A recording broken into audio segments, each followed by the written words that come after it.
despite choking it up today, aren't dead in the water just yet. They got their arm on the life preserver and the other arm is going under the water, but they are not dead yet.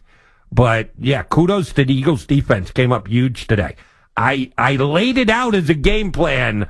I didn't know it was going to, not only did it happen, they did better than I thought they could. I didn't think they could slow Ezekiel Elliott down as much as they did. I thought they could and potentially win the game. They basically made him a non-factor carrying the football. And I didn't see that coming out of the Eagle defense today. Charles from Birmingham's up on CBS Sports Radio. Hey, Charles. Hey, man, how you doing? If you think that last call was something, let me give you something else. You say they ain't dead, but the hole is already dug. I'm telling you, like I told your man there on the radio station, I told him 2 weeks ago. I said, if you don't run the ball, you won't win. Jason Garrett have to go tonight. I don't care if you drop him off at a preschool. I don't care if you drop him off at the police station. I don't care if you drop him off at a school. I don't care where you drop him at. Just drop him. Because it's time to move on from this man. This man knew that the Eagles had half of their team out. Wasn't nobody playing. And then they got some more players hurt. And yet and still, they still lost because they don't have the coach. And all I want to do is get your opinion about it. But like I said, they had a song a long time ago. I don't know what movie it was. It's called If I Only Had a Brain. That would be The Wizard of Oz, my friend. Okay, well, nobody got no brain here. No, would that include your owner? Include him too. Okay. He should drive him out there to that hole. You should drive him on out there. Jerry's the guy who's keeping has kept Jason Garrett around for years. He's not gonna. Sorry, you're not gonna get. They're not dropping him off at the hospital or the fireplace or the church. No, the coach will be the coach again next week. If they lose, he's got to go. If they're 7-9, he's got to go. Even if they win, but the Eagles win and he doesn't get the division, he's got to go.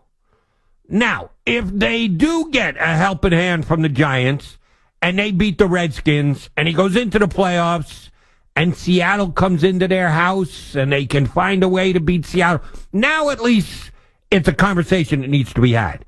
Do we want to keep him? Is it still worth it? Does he have a chance? Does he turn it around?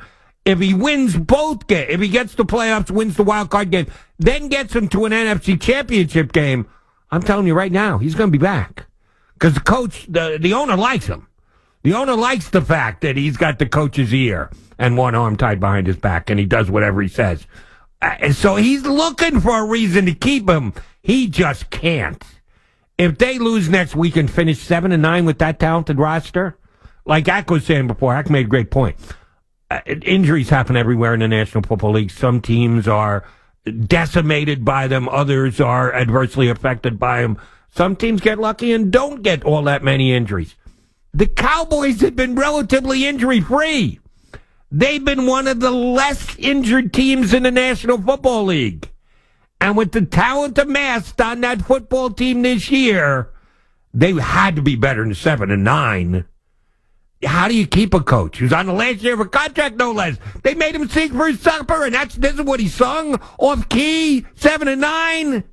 He can't stay. If they lose next week, you'll get exactly what you want. Call all the hospitals, the churches, the firehouses you want in Dallas. Coach Garrett will be left at least one of those structures. 855-212-4227. Johnny Mac, I got Ira, Chris, Gary. Love to add you to the mix. Live. It is me, Donovan Lewis, along with Jake Kemp. Good evening, sir. Kind of embarrassing that I wore the Rally Cat t-shirt on a day where people can actually visually see us. Right. Well, 17-9, the Cowboys lose to the Eagles. They are now 7-8. The Eagles are 8-7 with a foothold in the NFC East. All they have to do next week is defeat the New York Giants, and they are NFC East champions. The Cowboys could not get their offense going today. They had one moment where it looked like they were going to get everything together, and that was the first drive in the second half. And then that ended up in a Tony Pollard fumble when Zeke Elliott took himself out the game after a couple of plays.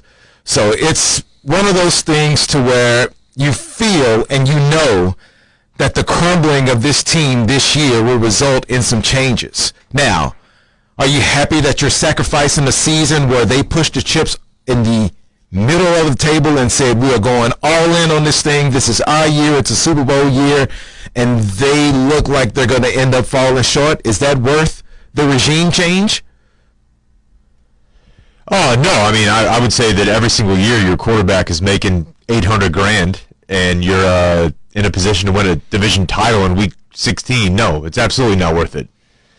But I think a big part of the conversation coming out of this game is not only going to be why is Zeke not out there. Of course, I mean, you called it the second it happened. His head slammed on the ground on the first down carry, but Amari.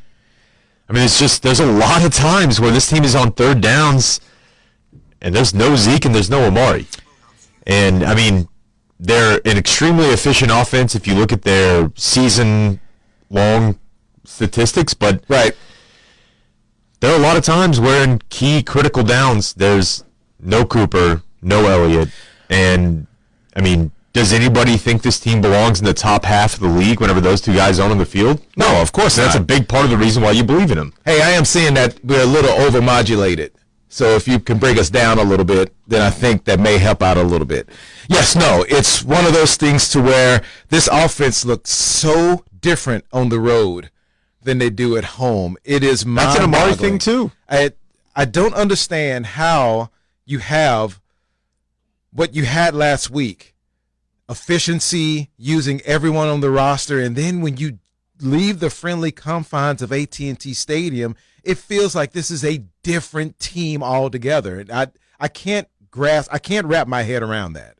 Yeah, and to complicate matters a little bit more, Sean and I were on this morning, or in the mornings, we talked over and over about, on paper, maybe Dallas is better than Philly, but who knows what will happen with that AC joint. And I don't know about you, man, and Troy pointed it out, so maybe it's not the AC joint, but Dak has been spraying the ball all over the field for the better part of a month now. Yeah. And it only got worse today. We didn't see too much of it last week because he only had to throw the ball 23 times. They were up 28-7 at the half after the Lee touchdown was able to be converted into Lee interception was able to be converted into a touchdown. So we didn't really know what the effect of that shoulder was on the game plan last week. I mean, I think we saw it today. Although, at the same time, his receivers did him absolutely no favors. I mean, it was all around a terrible game. Yeah, yes. I don't know what the numbers are as far as the charting for the drops, but, man, there was at least 5. Maybe 6. They had 6 on the broadcast, okay. Yes, because that was the last Gallup pass to where that was a touchdown. Yeah. And, yes, Dak was bad. His receivers were bad also. This offense as a whole was bad. And when you have a quarterback that's not right, he's not having a good game, and he's not healthy, and he has to drop back and pass 46 times. You got to help him out. You're getting yourself into some trouble. Yes, he has to help himself out, and the receivers have to help him out also. Just a bad all-around game offensively. I can't believe that this team only scored 9 points in this entire game. Couldn't put the ball in the end zone against Philadelphia's defense that I feel was begging for the Cowboys to move up and down the field. They weren't that good tonight. The Cowboys' offense was bad. No, I mean, I don't really feel like we were that wrong about Philadelphia. You know what I mean? Like, I don't feel like we were completely misjudging who the Eagles are. The Eagles gave you a fairly representative effort to what they do every week. They were average. You were just unable to beat an average team. And, there may be 6 actual drops, but how many times did you see somebody sitting down in a zone and it was the ball was completed, but you knew that there was 10 or 5, 10, 15 yards on top of it had somebody been hit in stride? All right, the call-in number for us tonight. Why weren't Amari Cooper and Randall Cobb on the field for the Cowboys' 4th down chance to tie the game? Sure. Jason Garrett said both players were on the field for a lot of plays in the 2-minute offense and needed a rest. Cooper said it was part of a normal rotation. Yeah. That is,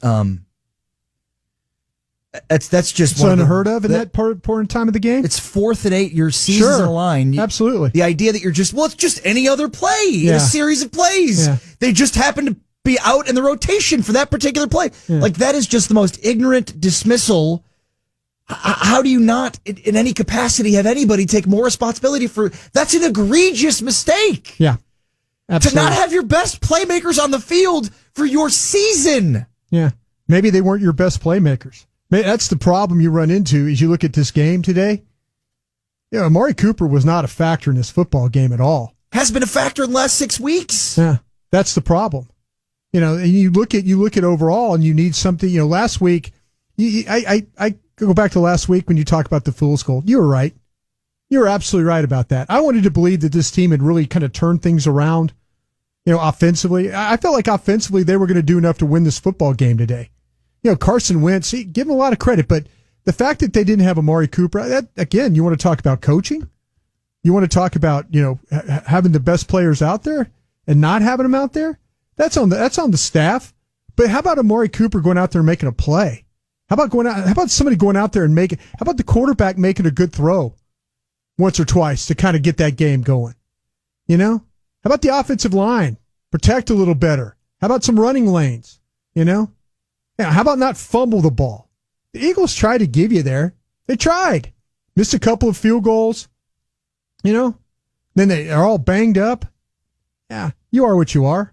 And we've said this before, but we keep. I'm one of these guys that kept going back and thinking, oh, they got this thing figured out now. One game didn't.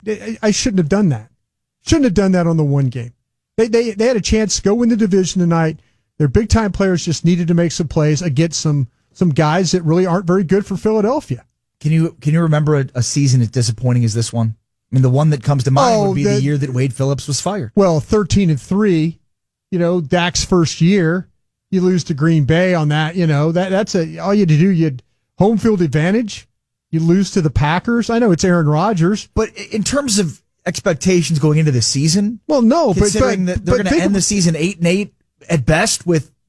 Second place finish in the NFC East. Considering what the expectations were for this team, talking Super Bowl before the season started. It's disappointing because these guys that you thought were really good players for them might not be. We still heard Dak Prescott multiple times mention we're too talented of a team. He has to keep saying that, though. He's the one guy that has to stand up there in front of the media and answer all those questions. They ought to parade all those wide receivers up there and ask them questions, too. And the offensive line and the running back, and they ought to get them all.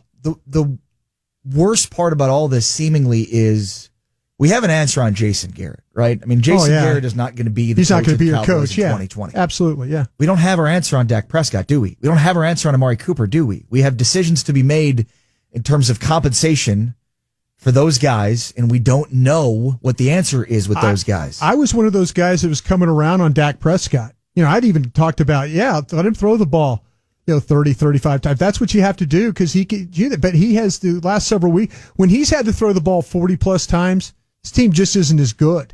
And that's a fact. You can give me all the analytics you want, but if this team does not have balance, they're just not as good. That's a fact. Their winning percentage is horrible when he throws the ball for over 40 times a game. It's crazy because they have two 2,000-yard receivers this year. It's the first time since 2010 they have it. They have a 1,000-yard rusher, a 4,000-yard passer. Yeah. And it's just so empty. With Brian Broaddus, I'm Ari Temkin. Cowboys lose 17-9. Looks like they've lost their season as well. We'll hear from you at 877-81. And the Cowboys win next week against the Redskins, and they could still be a playoff team in the worst division to ever go down in an NFL season in the history of the league. I'm just going to say it right now without doing the research. Yeah, no one will challenge you.